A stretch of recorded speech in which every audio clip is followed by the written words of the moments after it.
Francisco Mangabeira e eu ganhei o kit por causa que ele é muito importante para mim.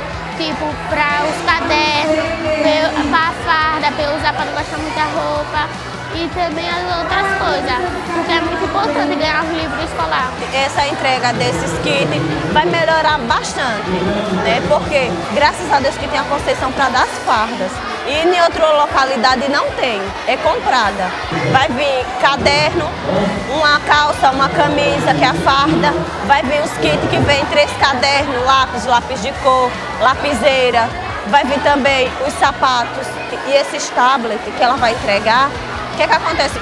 As minhas crianças vão ter possibilidade de aprender melhor e não vai ter tanta dificuldade, porque uma pesquisa, vai pesquisar naquele tablet, já vai ter muitas coisas melhores para aprender.